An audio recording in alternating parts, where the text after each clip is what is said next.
Bienvenidos a Plop, un podcast sobre diseño e innovación. Nosotros somos Julieta Puley, Sofía Muñoz, Valentina Ibáñez, Gabriela Enríquez, Benjamín Díaz. y el día de hoy hablaremos sobre innovación, de esas ideas que nacen con un propósito y se transforman en proyectos que hacen la diferencia. Nuestro invitado encontró en el plástico reciclado una oportunidad para crear algo nuevo, planchas con las que se pueden diseñar muebles, espacios y objetos a partir de residuos. A través de la tecnología y mucha creatividad, su emprendimiento demuestra que es posible darle una segunda vida a los materiales y al mismo tiempo abrir un camino a una nueva forma de hacer una empresa, más consciente, más local y con un impacto real. Le damos la bienvenida a Gustavo Aguilera, de parte de Cambio Estudio. ¿Cómo estás, doctor? Hola, Benjamín. Muy bien, gracias por la invitación. De nada. Bueno, para partir nos gustaría que nos contaras un poco, en resumen, tu innovación. Mi innovación. Bueno, primero que todo, más que una innovación, esto nació como con una temática de juntarse entre amigos y entre algunos no tan amigos, pero que teníamos como un poco más o menos alineados algunos propósitos.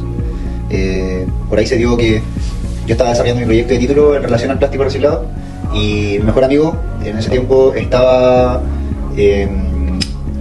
con una chica que su mejor amigo estaba con un voluntariado en plástico reciclado, que era un exalumno de acá de la Universidad del Desarrollo y que estudiaba Ingeniería Civil Industrial. Y él fundó un voluntariado en relación al reciclaje. Entonces, en este caso él era David, Lucas, que era mi amigo, que también era su amigo después, tenía las habilidades como para diseñar, pero faltaba como esa tercera parte que diera como el conocimiento un poco más técnico para el plástico. Claramente habían otras variables que eran como más sociales, medioambientales, entre eso habían varias temáticas como que nosotros pensábamos que eran importantes y relevantes sacar de la caja negra del reciclaje, como de, oye, queremos reciclar, ya juntemos las tapitas corazón y después las mandamos a la Guaniquén, ya, pero ¿y qué se hace con el plástico? Que el plástico para nosotros era el recurso, el material tangible, y en relación a eso, ¿qué era lo que nosotros íbamos a hacer con el material? O sea, íbamos a solo gestionarlo, íbamos a tomarlo, postprocesarlo eventualmente en varias cadenas hasta que llegara a un formato que nosotros íbamos a trabajarlo, y si ese era el horizonte, ¿cómo lo íbamos a hacer? Entonces, como te decía, volviendo un poco atrás de la línea de tiempo, así fue como comenzó, literal en una servilleta, casi como en un carrete. Un día dijimos, oye, ¿sabes que podríamos hacer una mesa con esta hueá de plástico? Literal, así mismo. Y bueno, lo que comenzó como una idea literal en servilleta, súper poético igual, eventualmente fue creciendo, fue como una bola de nieve. El primer año empezamos a apalancar fondos, por ahí destruimos algunos hornos para poder intentar como simular el proceso de termoprensado, que en realidad nosotros no lo hacíamos, no era termo y prensado, sino que era calentarlo y después prensarlo, eran dos procesos totalmente independientes uno del otro. O sea, así más o menos es como nace. Esto ya hace 7 años atrás, 2020. Yo llevaba un año fuera de la universidad, dirigía la cadena de procesos productivos de una empresa de motocicletas de acá de Concepción que se llama Rosto. Desarrollábamos defensa y gran parte de los procesos que estaban desarrollándose ahí nosotros los quisimos migrar al mundo del mobiliario, que era un día más de insertar el plástico. Y respecto, como todas las que básicamente como que nació en una servilleta, supongo que en ese momento se les vino a la mente algo por solucionar, de algo nació esa idea.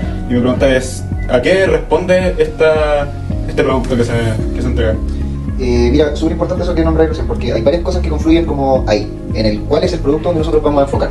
Porque perfectamente, con la habilidad de un diseñador uno podría decir, oye, yo me quiero dedicar a la tecnología como a los artículos electrónicos, me quiero diseñar, o sea, enfocar en el diseño automotriz, o en el diseño de espacios, o en el diseño gráfico, en el de objetos, o eventualmente el de mobiliario, que fue el horizonte que nosotros vimos.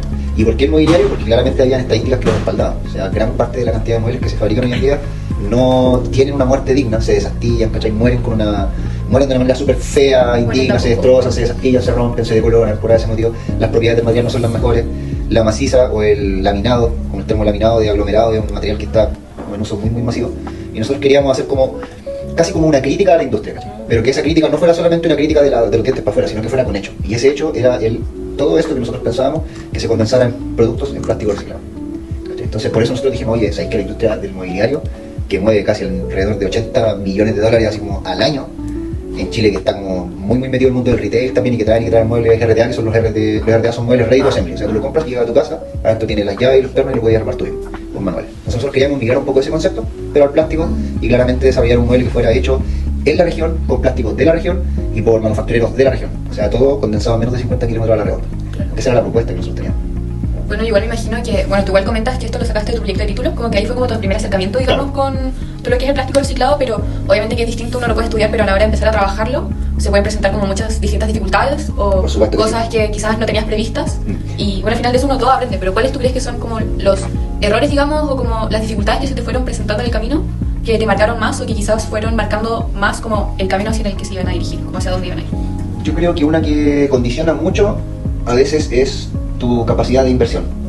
Tu capacidad de inversión determina mucho tus decisiones. O sea, yo siempre aplico esta metáfora, que es como, tengo una pistola, y tengo para 6 balas. Y de esas 6 balas yo no puedo rellenarlas todas, tengo solamente 3. Entonces tengo que saber muy bien para dónde voy a apuntar mis tiros, ¿cachai? Dónde voy a destinar mis avances, tengo que estratégicamente moverlos. Entonces, como que la metáfora es eso, o sea, si las balas es la plata, piensa bien dónde la vaya a disparar, porque a veces podéis dispararla para un lado que no tiene nada que ver y va a tener un impacto o positivo, o hay veces que va a tener un impacto totalmente negativo. Negativo puede ser que, no sé, un producto, esto aquí se traduce, que el producto no se va a vender, que el producto nadie lo va a pescar, que es un producto que en realidad tampoco está como orientado a un target específico de personas.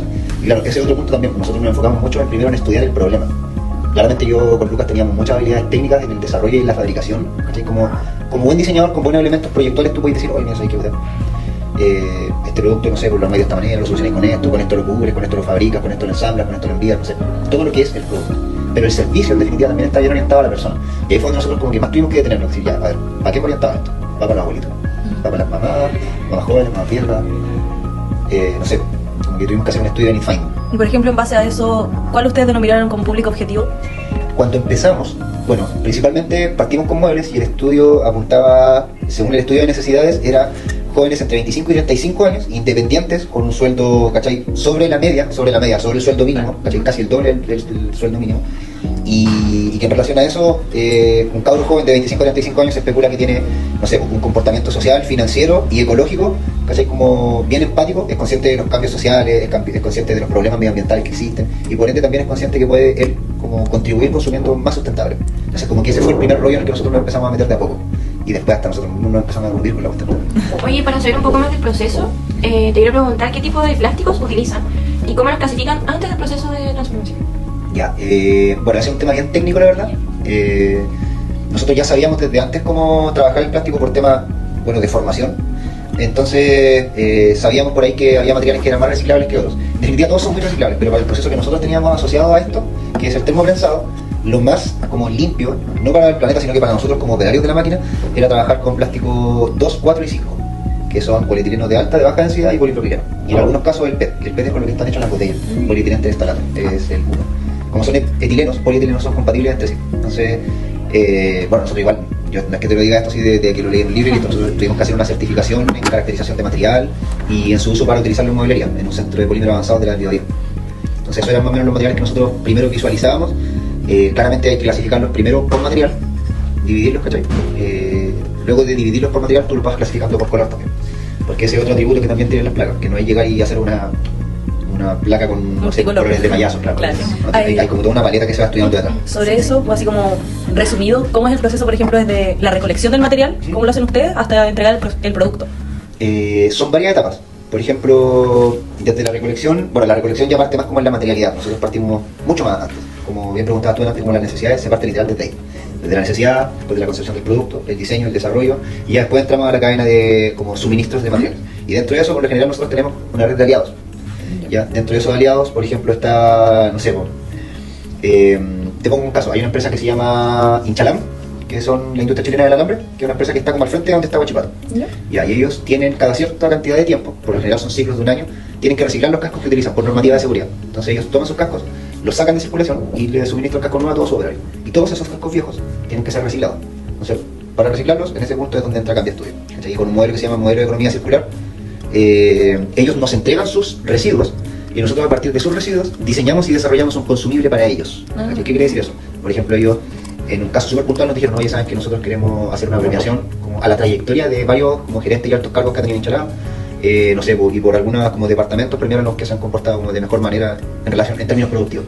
Entonces querían hacer como un tipo de galardón, medalla, y nosotros les propusimos hacerlo en plástico reciclado con sus mismos residuos, ¿cachai? Entonces se cierra el mismo círculo. casco. Casi Claro, así como simbólico. Muy simbólico. Entonces ahí realmente tú cierras el círculo y tiene sentido el nombre y el apellido de economía circular, ¿cachai? Entra y vuelve y sale al ciclo, ¿cachai?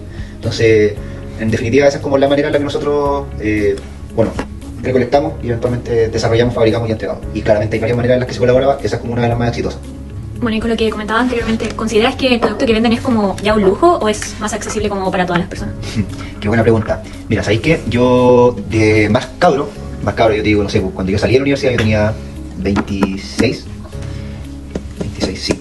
Cuando tenía 26, no tantos años atrás tampoco, pero en 4 años increíble cómo cambia la perspectiva de cómo tú ves lo que tú haces, porque en no sé, lo impulsivo y lo joven y lo enamorado que puede estar uno como de lo que está solucionando, uno dice, no, si es que esto es tan bueno que debería tenerlo todo el mundo. ¿Cachai? Y no es así. No es así porque no todos, somos conscientes de que lo que estamos consumiendo es como realmente valioso, no solo para nosotros, sino que para las generaciones futuras. Al final es un poco eso el rollo de todo esto que estamos haciendo con los chicos. Sino que también hay un tema de poder adquisitivo. En definitiva, los productos que nosotros hacemos igual son caros. ¿Sí? O sea, yo no sé, vieron algunos, ustedes fueron al taller que yo tengo, toda la maquinaria que involucra reciclar es cara. Porque ahí es donde como diseñadores igual nosotros podemos tener como esa, no sé si fuerza, pero sí es como una responsabilidad moral de proponer un producto que sea siempre reciclable. Como mínimo el reciclable tiene que estar dentro de los ítems del desarrollo de un producto. ¿Cachai? Y eso a veces conlleva que el producto sea más caro, porque hay después de que el producto nace, se consagra y empieza a morir, una cadena en la que hay que meterlo de nuevo a reciclar, que separar sus partes configurantes. ¿Cachai? Por ejemplo, yo tomo esta botella, tengo, ¿cuántas partes? La etiqueta, el seguro y la tapa. Y la botella, que es una cosa, ya se convirtió en 4, ¿cachai? Entonces cada uno va a distintas zonas de reciclar. Y eso encarece mucho el producto. Yo creo que nosotros, por ejemplo, el clásico de nosotros es el taburete. Y el taburete vale 60 lucas. Y enseguida tú puedes ir a comprarlo por inyección, que lo traen de China, a 7 lucas. Claro, el de acá lo hacemos nosotros, con plástico de acá, lo manufacturamos con personas de la zona, y eso aumenta mucho el costo también. O sea, como que igual los márgenes son súper difíciles de repente de poder reducirlos cuando estáis compitiendo con los chinos, que te fabrican una pieza pero con millones. Oye, y para estar finalizando esto, te quiero hacer una pregunta que abarca un poco más algo como nostálgico y también como que te pueda, te haga como retroceder un poco hacia tu pasado cuando empezaste en todo esto. Yeah. Y es que si pudieras viajar al primer día en el que empezaste con este proyecto, Ese día en la servilleta. sí, a ese que sí. ¿Qué consejo te darías con lo que ya sabes actualmente? Más que con darme un consejo, hay caleta de cosas en emprender. O sea, mira, emprender es una cuestión que no te enseñan en la universidad. Te pueden enseñar como habilidades para el mundo empresarial y todo, pero emprender, por ejemplo, en algo tan raro como el reciclaje es súper difícil. No estamos socialmente preparados, no estamos culturalmente interiorizados en temas de reciclaje, entonces ese punto es súper difícil. ¿Cachai? Si yo hubiese sabido que era tan peludo en ese aspecto en particular, no me meto ni a emprender en esto. Me hubiese metido en otro mundo quizás, ¿cachai? Pero igual siendo un mundo tan interesante el mundo del reciclaje, yo creo que, no sé, me diría a mí mismo como sé más ordenado, aprovecha tu tiempo, sé más estratégico y más efectivo. Creo que son como los puntos importantes. Creo que de todo lo que he hecho hasta ahora con mi emprendimiento he sacado súper buenas cosas, de otras he aprendido un montón, he conocido mucha gente, aliado súper estratégico. De repente comiendo un canapé con alguien en una reunión sale un negocio, no un gran negocio, pero sí una experiencia nueva que te conecta eventualmente con otra y con otra y con otra persona, ¿cachai? Entonces en ese aspecto de repente es como no esperar que las oportunidades sucedan o que lleguen, sino que tú empujas el dominó para que genere más cosas nuevas. Te queremos dar las gracias por respondernos nuestras preguntas. Y así es como llegamos al final de nuestro episodio de podcast. Y hoy conocimos en general cómo una idea al final puede transformarse en acción y cómo la innovación en conjunto con la tecnología pueden darle una nueva vida a los materiales, como el plástico en este caso, y ayudar al planeta también con lo sustentable. Y de nuevo muchas gracias a nuestro invitado por inspirarnos con su historia y recordarnos que emprender también es generar impacto. Muchas gracias por escucharnos. Aplausos.